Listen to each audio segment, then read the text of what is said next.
Lakukan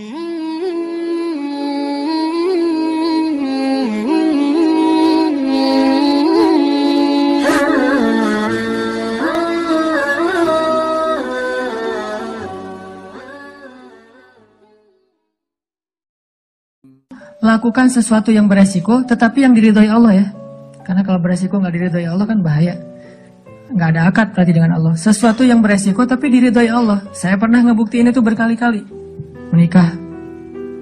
Kok beresiko Ustaz? Nggak punya modal nikahnya. Kan standar pertanyaan paling mainstream tuh kalau mau nikah apa? Dari calon mertua. Kerjanya apa gitu kan ya? Paling mainstream tuh. Kalau saya ditanya kerjanya apa? Belum punya pekerjaan. Terus gimana ngasih makan? Allah yang ngasih makan. Tapi pede jawabnya, sampai mertua juga belum lagi ngeluarin dalil ya. Kan ustadz lah ya, banyak dalil ya. Ayat, hadis, banyak lah udah saya kumpulin bisa jadi satu buku tuh. Khusus ayat dan hadis untuk melamar. Mudah-mudahan nanti bisa di-share ayat dan hadis bahan untuk melamar, nembak calon mertua lah. Pak, itu ada tuh hadis ya, cuman saya agak-agak ragu nih bunyinya kayak gimana tuh, kurang lebih sih yang pernah saya dengar dari Ustadz. Ini hadis sahih loh Pak, kalau datang seorang pemuda yang baik akhlaknya gitu kan ya, jangan ditolak. Itu saya pernah dengar, Bapak pernah dengar? Pernah sih. Nah gimana Pak, saya beres langsung urusan. Masa dia mau nolak hadis kan ya, ingkar sunnah tuh udah jadinya bahaya. Duh jangan pakai hadis deh dan segala macam. Nggak mungkin dia ngomong kayak gitu. Nikah tuh nggak punya modal, tapi ya bismillah aja lah, gambling kan. Masa saya mau taat kepada Allah dibiarin telantar kan gak mungkin. Kan menikah itu untuk taat kepada Allah kan. Gua hawa nafsu, emang hawa nafsu. Masa nikah gak pakai hawa nafsu? Ini ada yang keliru di masyarakat kita. Katanya gak boleh menikah karena hawa nafsu. Bukankah nikah itu adalah solusi buat hawa nafsu? Lo nikah gak karena Allah tuh, karena nafsu. Gak berbenturan dua hal ini. Tapi kalau dia menikah karena hawa nafsu dan ingin menghalalkan dengan terhormat hawa nafsu itu namanya karena Allah. Nggak ada cerita karena Allah berarti nggak melibatkan hawa nafsu. Nggak kayak gitu sih bahasanya. Sama kayak kita kerja nih. Lo kerja karena pengen gaji itu bukan karena Allah. Pengen gaji dan karena Allah itu nggak berbenturan. Kenapa kita pengen gaji? Karena kita pengen mendapatkan rezeki yang halal dan menafkahi keluarga. Dan itu semuanya karena Allah.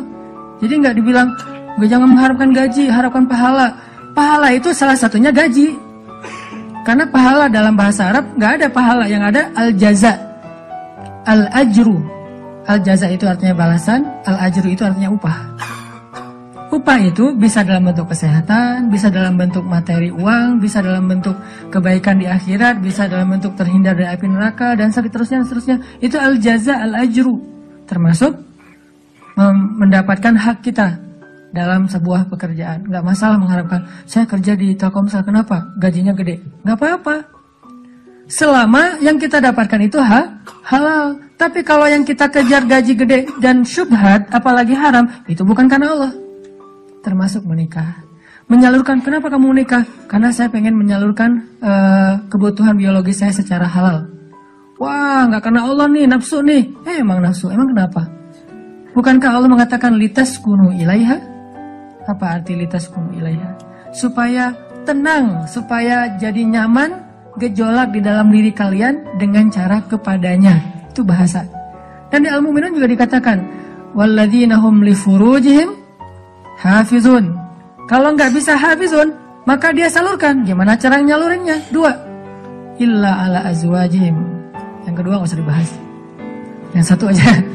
Illa ala azwajihim, kepada istri mereka. Bukan istri mereka, istri-istri mereka. Illa ala azwajihim. Kalau dia menyalurkan dengan cara yang lain selain yang dibolehkan kayak gitu, kata Allah, faulaika humul adun. Dan Allah nggak suka kepada orang yang melampaui batas. Jadi menikah karena Allah, karena saya ingin menyalurkan kebutuhan biologis secara halal misalnya. Makanya mencari yang sesuai dengan kriteria masing-masing. Kalau misalnya ada yang kriterianya harus yang Arab, cari aja Syarifah, Habaib apa. Kalau Habib perempuannya Syarifah kan ya. Atau saya pengen yang Oriental, pergi aja ke Korea lah atau ke Jepang. Saya pengen yang misalnya etnik, bisa di Indonesia misalnya. Ini mah selera, nggak masalah. Bukankah Nabi justru mengatakan memilih perempuan itu yang pertama justru fisiknya? Walaupun yang paling berharga bukan fisik, tapi tetap ditaruh yang paling depan. Karena itu yang ketahuan duluan kan. Kita nggak mungkin tahu kesolehannya langsung ketika awal ketemu, ini soleha banget nih, belum tentu. Ketika udah kenal dekat baru tahu ternyata dia rajin tahajud, rajin tilawah. Walaupun kadang-kadang kita ngelihat dia di Instagram postingan terakhir tilawah, alhamdulillah 1 juz hari ini misalnya. Bisa kayak gitu. Tapi rata-rata yang pertama dilihat fisiknya kan ya. Walaupun fisik banyak menipu sih, hasil editan segala macam. Pas ngeliat orangnya, hah? Lebih cantik dari di Instagram sih. Dia salah ngedit. Ini artinya teman-teman, kalau menikah itu karena Allah, kenapa takut? Bukankah Allah sendiri berjanji kalau mereka fuqara, apa arti fuqara? Gak punya apa-apa. Kalau miskin masih punya apa-apa cuma dikit. Kalau fuqara gak punya apapun. Allah yang yughniyahumullah, Allah yang akan mencukupkan kebutuhan mereka. Oh, Allah yang cukupin, ya udah selesai. Nikah, datang. Yuk nikah yuk. Gak gitu sih caranya. Terlalu polos kayak gitu mah pasti ditolak lah. Adalah trik-triknya pasti teman-teman udah mempraktekkan, kalau enggak pasti berstatus masih jomblo ya. Jomblo itu kurang kreatif menurut saya. Kalau yang udah nikah pasti kreatif banget, tahu banget cara-caranya gimana ya. Alhamdulillah berhasil. Setidaknya untuk dia berhasil setelah puluhan orang yang gagal misalnya. Kalau yang jomblo nih kayaknya harus latihan nih, belajar kepada yang udah nikah, nanti di kantor sambil istirahat sharing deh. Gimana dulu lu nembak calon istri? Gitu aja. Gimana gitu aja, tahajud dulu. Ya Allah yang membolak-balikan hati. Hati dia memang ada di dalam tubuhnya, tapi pemiliknya bukan dia, tapi Engkau ya Allah. Setahu saya nih, dia kayaknya hatinya ke si fulan. Dah saya mah gak bisa kecuali dia. Ya Allah, ya Allah, ya Allah. Akhirnya berhasil. Dan saya ngebuktiin itu banget. Saya sering bilang, saya itu bukan tipe istri saya loh. Sangat bukan tipe istri saya. Ada 4 hal yang pantang buat istri saya. 4-4-nya ada di saya. Subhanallah. Kok bisa berhasil? Ustaz. Dia berdoa, ya Allah, jangan itu, jangan itu, jangan itu, jangan itu. Saya cuma berdoa sekali, ya Allah, please yang itu. Ternyata tiba-tiba ya, kelepek-kelepek gak berhasil dia. Saya tanya, kenapa kamu milih saya? Bukankah 4-4-nya ada pada saya? Pertama, gak mau orang Sumatera. Katanya orang Sumatera itu keras. Saya? Dulu. Orang Sumatera itu keras. Orang Aceh, Sumatera, kuliah di Mesir. Nggak Mesir mah, Sumateranya Arab. Kan Arab juga ada Sundanya, ada Jawa ya. Sundanya Arab itu kayak Yaman. Itu Sundanya Arab, lembut-lembut. Sampai Nabi sendiri mengakui kan, orang Yaman itu hatinya lembut. Kalau Jawanya Arab itu yang ulet gitu kerja itu Palestina. Karena Palestina itu terkenal dengan keteguhannya. Tapi kalau Sumateranya Arab, yang ngomongnya keras gitu, belak-belakan, spontannya luar biasa, itu Mesir banget. Di Mesir nggak ada ceritanya kita nunggu Damri itu nggak ada. Yang ada ngejar Damri. Kita nunggu di halte, Damri ngeliat kita makin iseng tuh, dicepetin. Mahasiswa cepat begitu. Kita lari ngejar. Yang nggak biasa naik Damri itu mahasiswa Malaysia, karena mereka kan beasiswa dari kerajaan, sehingga dianjurkan jangan naik Damri, naik taksi. Tapi kadang-kadang mereka kehabisan duit juga naik Damri. Begitu turun, berlawanan arah itu ngegelundung tuh. Kita di atas ketawa-ketawa aja, Malaysia. Bukan negaranya, yang orangnya karena terbiasa naik taksi, naik MRT. Dan kita mah Damri, desak-desakan. Kalau udah ramai di dalam Damri marah-marah, sallu ala Nabi, udah sallallahu alaihi wasallam. Cara paling sederhana mendamaikan orang di Mesir itu suruh salawat. Humar segala macam. Mereka kalau ngomongnya kasar tuh nyebutnya humar, keledai. Karena keledai itu kan simbol hewan yang bodoh di Al-Quran kan. Ya humar gitu dan segala macam humar. Sallu ala Nabi sallallahu alaihi wasallam. Mulai lagi gitu. Tapi pas salawat mereka bisa cooling down dulu dikit. Saking menghargai Rasulullah ya. Kadang-kadang ada juga yang sambil marah. Sallu ala Nabi sallallahu alaihi wasallam. Di Mesir, orang Sumatera kuliah di Mesir, kebayangan.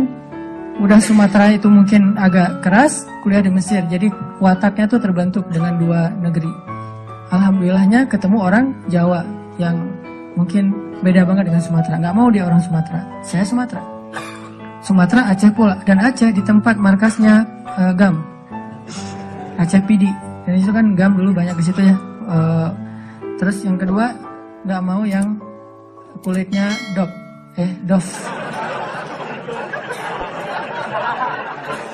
Kebanyakan ke pantai misalnya. Saya nyebutnya nggak dop sih, nyebutnya eksotis gitu. Ketiga, nggak mau yang berewokan. Nggak usah tanya kenapa. Keempat, nggak mau anak pesantren. Ini juga nggak tahu kenapa nih.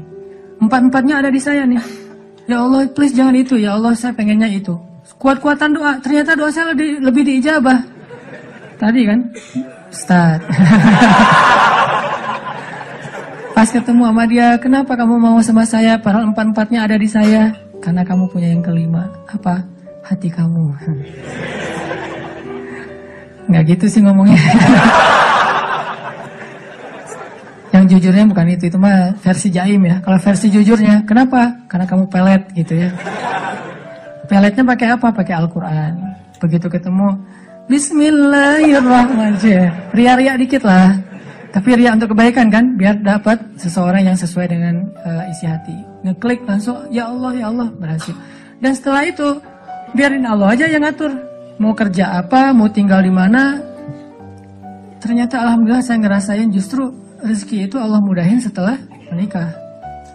Dulu awal-awal saya datang ke Bandung, kita ngontraknya itu di rumah yang tempat pembuangan sampah. Di Tegalega tuh, di salah satu lapangan di Bandung, di pojok Tegalega itu ada pembuangan sampah. Kita tinggal di situ. Paling murah soalnya di situ. Mulai saya usaha nerjemahin buku, nggak ada yang mau nerbitin. Terjemahannya jelek katanya. Ya udah deh. Mungkin bukan terjemahannya yang jelek. Melihat muka saya dia sebel. Banyak orang yang lihat muka saya tuh sebel. Termasuk tadi calon istri saya pertama ngeliat muka saya, apaan sih nih orang kayak gini banget. Sekarang kok gini banget ya kamu? Tuh, terjemahin buku nggak bisa. Akhirnya saya nulis buku sendiri. Karena nggak bisa nerjemahin, nulis aja sendiri. Capruk aja pokoknya, nulis apa yang bisa ditulis. Ditaruh ke penerbit juga nggak ada yang mau nerbitin.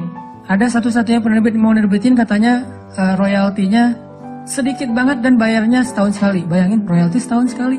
Sedikit sekali lagi tuh. Akhirnya saya terbitin sendiri. Jadi penerbit, jadi direktur, jadi penulis, jadi kuli. Angkat buku pakai kotak Marlboro, lintasin jalan Soekarno-Hatta, ngirim ke Sumatera, Kalimantan. Pelan-pelan akhirnya usaha nambah dari penerbitan ke jual pulsa.